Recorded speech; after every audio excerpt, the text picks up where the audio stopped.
અને હવે સાંભળીએ મન કી બાત।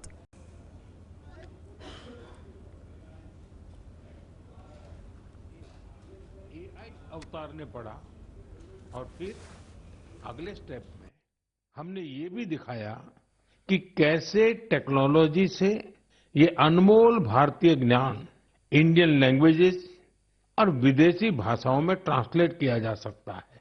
भारत के प्राचीन ज्ञान को आधुनिक अवतार के माध्यम से जानने में वर्ल्ड लीडर्स ने बहुत दिलचस्पी दिखाई।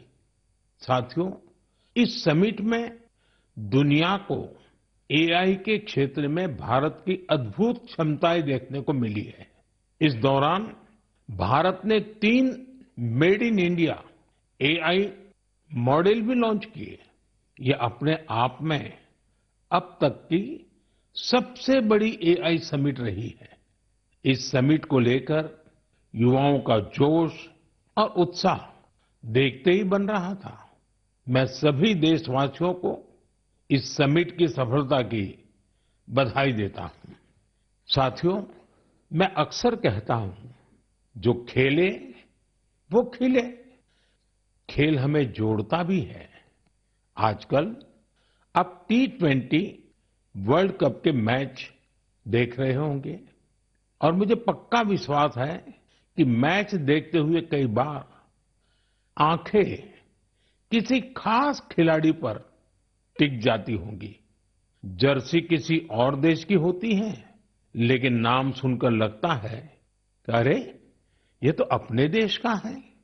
तब दिल के किसी कोने में एक हल्की सी खुशी आती है, क्योंकि वो खिलाड़ी भारतीय मूल का होता है और वो उस देश के लिए खेल रहा होता है जहां उसका परिवार बस गया है।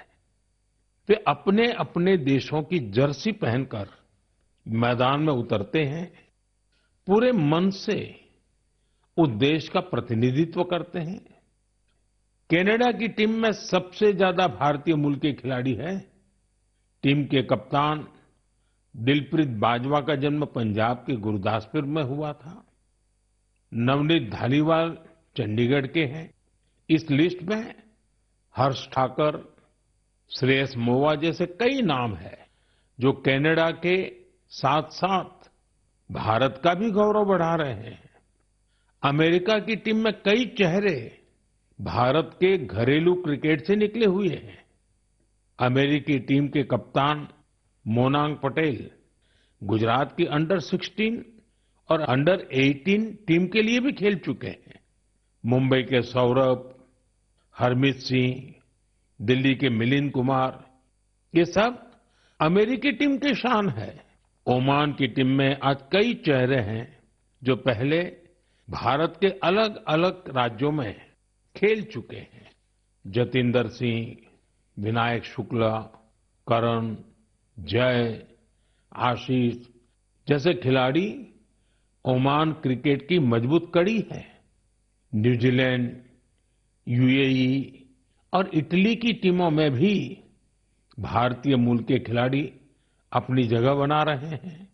ऐसे कितने ही भारतीय मूल के खिलाड़ी हैं जो अपने देश का गौरव बढ़ा रहे हैं, वहां के युवाओं के लिए प्रेरणा बन रहे हैं। भारतीयता की यही तो विशेषता है। भारतीय जहां भी जाते हैं, अपनी मातृभूमि की जड़ों से जुड़े रहते हैं और अपनी कर्मभूमि यानी जिस देश में रहते हैं, उसके विकास में भी सहयोग करते हैं। मेरे प्यारे देशवासियों, किसी भी माता पिता के लिए अपने बच्चे को खोने से बड़ा दुख कुछ और हो ही नहीं सकता। छोटे से बच्चे को खोने का दुख तो और भी गहरा होता है। कुछ ही दिन पहले हमने केरला की एक नन्ही मासूम आलिन शेरिन अब्राहम को खो दिया है। महज 10 महीनों में वो इस दुनिया से चली गई। कल्पना कीजिए, उसके सामने पूरी जिंदगी थी जो अचानक खत्म हो गई। कितने ही सपने और खुशियां अधूरी रह गई। उसके पेरेंट्स जिस पीड़ा से गुजर रहे होंगे उसे शब्दों से व्यक्त नहीं किया जा सकता है। लेकिन इतने गहरे दर्द के बीच भी आलीन के पिता अरुण अब्राहम और मां शेरिन ने एक ऐसा फैसला लिया जिससे हर देशवासी का हृदय उनके प्रति सम्मान से भर गया है। उन्होंने आलीन के अंगदान का फैसला किया। इस एक फैसले से पता चलता है कि उनकी सोच कितनी बड़ी है और व्यक्तित्व कितना विशाल।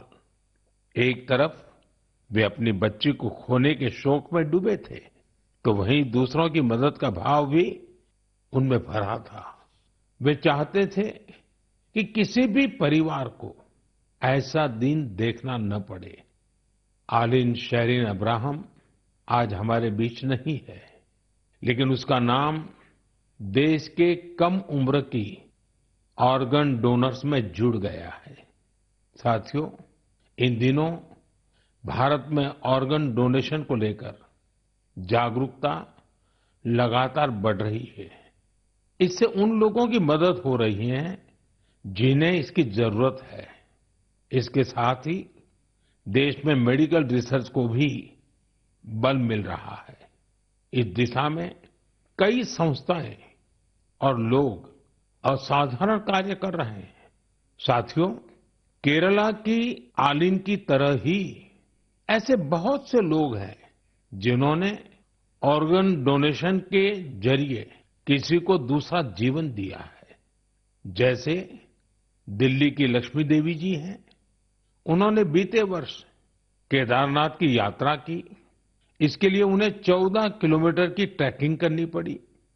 आपको ये जानकर हैरानी होगी कि उन्होंने यह यात्रा हार्ट ट्रांसप्लांट के बाद की। उनका हार्ट केवल 15% ही काम कर रहा था। ऐसे में उन्हें एक डोनर का हार्ट मिला जिसकी मृत्यु हो गई थी। इसके बाद तो उनका जीवन ही बदल गया। पश्चिम बंगाल के गौरांग बनर्जी 2 बार नाथुला गए हैं। ये समुद्र तल से 14,000 फीट की ऊंचाई पर है और खास बात यह है कि उन्होंने ये उपलब्धि लंग ट्रांसप्लांट के बाद हासिल की। राजस्थान में सीकर के रामदेव सिंह जी को किडनी ट्रांसप्लांट कराना पड़ा था। आज वे स्पोर्टिंग एक्टिविटी में कमाल कर रहे हैं। साथियों, आपको इस तरह के बहुत से प्रेरक उदाहरण देखने को मिल जाएंगे। इससे ये बात फिर साबित होती है कि किसी एक की नेक पहल न जाने कितने लोगों की जिंदगी बदल सकती है। मैं उन सभी लोगों के हृदय से सराहना करता हूं जिन्होंने ऐसे नेक कार्य किए हैं। मेरे प्यारे देशवासियों, आजादी के अमृत महोत्सव के दौरान मैंने लाल किले से 5 प्राणों की बात कही थी। उनमें से एक है गुलामी की मानसिकता से मुक्ति।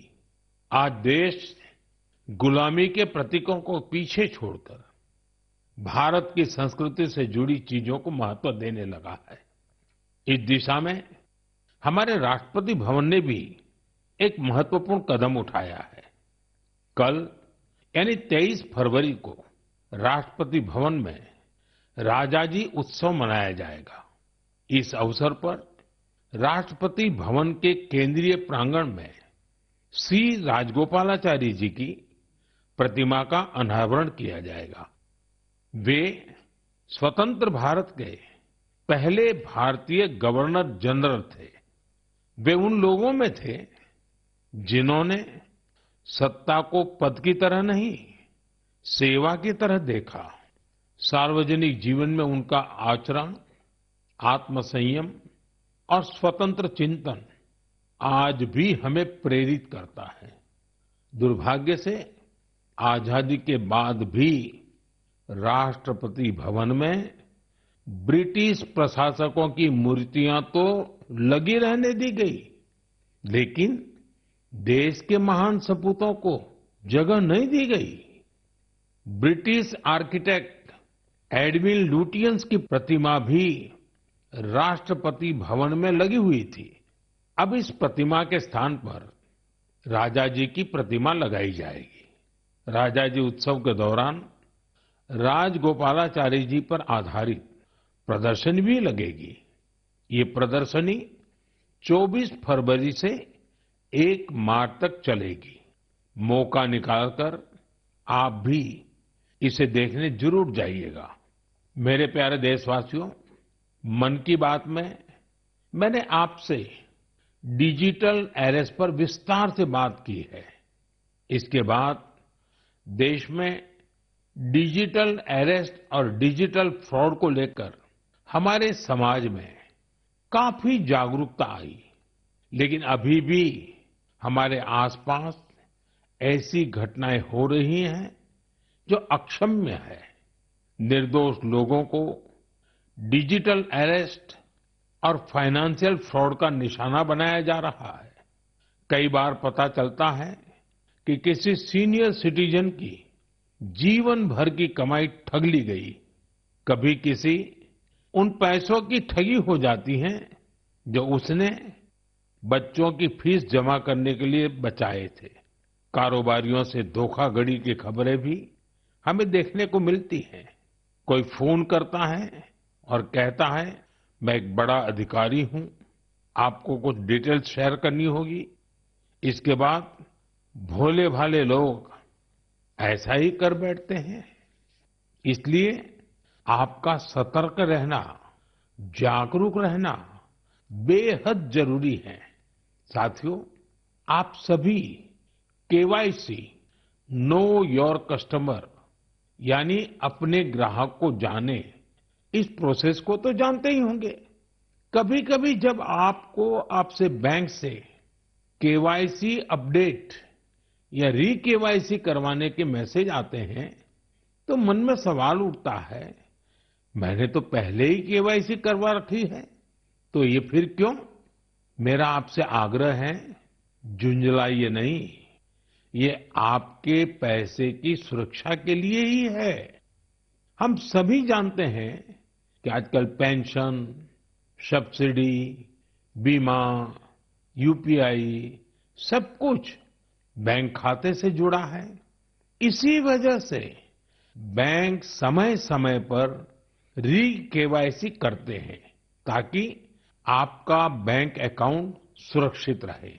हाँ, इसमें भी आपको एक बात याद रखनी है, जो अपराधी हैं वो फर्जी कॉल करते हैं, एसएमएस और लिंक भेजते हैं। इसलिए हमें सतर्क रहना है और ऐसे धोखेबाजों के झांसे में नहीं आना है। केवाईसी या री केवाईसी केवल अपने बैंक की शाखा या आधिकारिक ऐप और ऑथराइज्ड मीडियम से ही कराएं। ओटीपी, आधार नंबर या बैंक खाते संबंधी जानकारी किसी को भी न दें। और सबसे अहम बात, अपने पासवर्ड को समय समय पर जरूर बदलते रहें। जैसे हर मौसम के साथ खान पान बदल जाता है, पहनावा भी बदल जाता है, वैसे ही नियम बना लीजिए कि हर कुछ दिन में आपको अपना पासवर्ड भी बदल लेना है। साथियों, हाल ही में भारतीय रिजर्व बैंक ने इन्हीं विषयों पर वित्तीय साक्षरता सप्ताह का आयोजन किया था। वित्तीय साक्षरता का ये अभियान अब पूरे वर्ष जारी रहेगा। इसलिए भारतीय रिजर्व बैंक के मैसेज का ध्यान रखें और अपनी केवाईसी अपडेटेड रखें। याद रखिए, सही केवाईसी, समय पर री केवाईसी, करे खाता सुरक्षित, बने सशक्त नागरिक। क्योंकि सशक्त नागरिकों से ही बनता है मजबूत और आत्मनिर्भर भारत। मेरे प्यारे देशवासियों, हमारे किसान केवल अन्नदाता नहीं हैं, वे धरती के सच्चे साधक हैं। मिट्टी को सोना बनाना क्या होता है, ये कोई हमारे किसानों से सीखे। और हमारा आज का किसान तो परंपरा और टेक्नोलॉजी दोनों को साथ लेकर चल रहा है। और मुझे ये देखकर खुशी होती है कि हमारे किसान अब सिर्फ उत्पादन नहीं, बल्कि गुणवत्ता, वैल्यू एडिशन और नए बाजारों पर भी ध्यान दे रहे हैं। ओडिशा में हिरोत पटेल नाम के एक युवा किसान से जुड़ी जानकारी वाकई बहुत प्रेरक है। करीब 8 साल पहले तक वे अपने पिता शिवशंकर पटेल के साथ पारंपरिक ढंग से धान की खेती करते थे, लेकिन उन्होंने खेती को नए नजरिए से देखना शुरू किया। अपने खेत के तालाब के ऊपर उन्होंने मजबूत जालीदार ढांचा बनाया, उस पर बेल वाली सब्जियां उगाई, तालाब के चारों ओर केले, अमरूद और नारियल लगाए और तालाब में मछली पालन भी शुरू किया। यानी एक ही जगह पारंपरिक खेती भी हो रही है, सब्जी भी, फल भी, मछली भी। इससे जमीन का बेहतर उपयोग हुआ, पानी की बचत हुई और अतिरिक्त आमदनी भी मिली। आज दूर दूर से किसान उनका मॉडल देखने आते हैं। साथियों, केरला के त्रिशूर जिले में एक गांव ऐसा है जहां एक ही खेत में 570 तरह की धान की किस्में लगाई जाती हैं। इसमें स्थानीय किस्में भी हैं, हर्बल किस्में भी हैं और दूसरे राज्यों से लाई गई प्रजातियां भी हैं। ये केवल खेती नहीं, बीजों की विरासत को बचाने का महाअभियान है। हमारे किसानों की मेहनत का असर आंकड़ों में भी दिख रहा है। भारत आज दुनिया का सबसे बड़ा चावल उत्पादक देश बन चुका है। 15 करोड़ टन से अधिक चावल का उत्पादन ये छोटी उपलब्धि नहीं है। हम अपनी जरूरतें पूरी कर रहे हैं और दुनिया की फूड बास्केट में योगदान भी दे रहे हैं। साथियों, अब तो कृषि उत्पाद हवाई मार्ग से भी ज्यादा आसानी से विदेश पहुंच रहे हैं। कर्नाटका के नंजनगुड केले, मैसूरू पान के पत्ते और इंडी नींबू को मालदीव भेजा गया। ये उत्पाद अपने स्वाद और गुणवत्ता के लिए जाने जाते हैं और इन्हें जीआई टैग भी मिला है। आज का किसान क्वालिटी भी चाहता है, क्वांटिटी भी बढ़ा रहा है और अपनी पहचान भी बना रहा है। मेरे प्यारे देशवासियों, पिछले वर्ष इसी समय महाकुंभ की अद्भुत तस्वीरें आपको जरूर याद होगी। संगम के तट पर उमड़ता जनसागर, आस्था का अथाह प्रवाह और स्नान के उस पावन क्षण में जैसे भारत अपनी सनातन चेतना से साक्षात्कार कर रहा था। साथियों, महाकुंभ की वही धारा, वही माघ का महीना, वही श्रद्धा का स्वर जब उत्तर से दक्षिण की ओर बढ़ता है तो एक नई पहचान ले लेता है। साथियों, केरला की धरती पर भारत पूजा नदी के किनारे तिरुनावाया में सदियों पुरानी एक परंपरा रही है, मामंगम। इसे कई लोग महामाघ महोत्सव या केरला कुंभ भी कहते हैं। माघ के महीने में पवित्र नदी में स्नान और उस क्षण को जीवन का अमिट स्मरण बना लेना, यह इसकी आत्मा है। समय के साथ यह परंपरा जैसे ओझल हो गई थी। करीब 250 वर्षों तक यह आयोजन उसी भव्यता में नहीं हुआ था जैसे पहले हुआ करता था। लेकिन आज अपनी विरासत को फिर से पहचान रहे हमारे देश में इतिहास ने फिर करवट ली है। इस बार बिना किसी बड़ी घोषणा के केरला कुंभ का सफल आयोजन हुआ। लोगों ने इसके बारे में एक ने दूसरे को बताया, कानों कान बात पहुंचती गई और देखते ही देखते श्रद्धालु तिरुनावाया पहुंचने लगे। साथियों, महाकुंभ हो या केरला कुंभ, ये केवल स्नान का पर्व नहीं है, यह स्मृति का जागरण है, यह संस्कृति का पुनर्स्मरण है। उत्तर से दक्षिण तक नदियां भले अलग हो, किनारे भले अलग हो, पर आस्था की धारा एक ही है, यही भारत है। साथियों, हमारे देश में ऐसे लोग हमेशा जनता के दिलों में बसे रहते हैं, जिन्होंने समाज के कल्याण के लिए काम किया होता है, जिन्होंने अपने नेक कार्यों में जनता को प्राथमिकता दी होती है। अम्मा जयललिता जी ऐसी ही एक लोकप्रिय लीडर थी। 24 फरवरी उनके जन्मदिन का अवसर होता है। तमिलनाडु के लोगों का उनसे लगाव कितना गहरा था, यह मुझे आज भी राज्य के दौरे में दिखता है।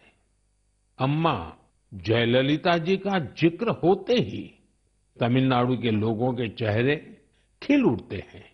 हमारी नारी शक्ति का जुड़ाव तो उनसे और विशेष रहा है।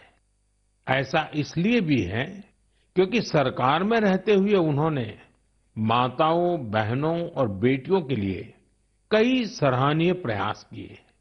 राज्य में कानून व्यवस्था को दुरुस्त रखने के लिए भी उन्होंने बहुत ठोस कदम उठाए थे।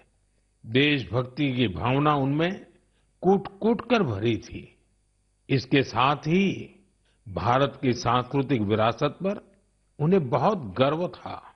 अम्मा जयललिता जी के साथ हुई हर मुलाकात, हर प्रकार की बातचीत मेरे मन में आज भी ताजा है। वे गुजरात में 2002 और 2012 में हुए मेरे 2 शपथ ग्रहण समारोह में भी शामिल हुई थी, जब हम दोनों अपने अपने राज्य में मुख्यमंत्री थे। तब गुड गवर्नेंस जैसे विषयों पर अक्सर हमारे बीच बातचीत होती रहती थी।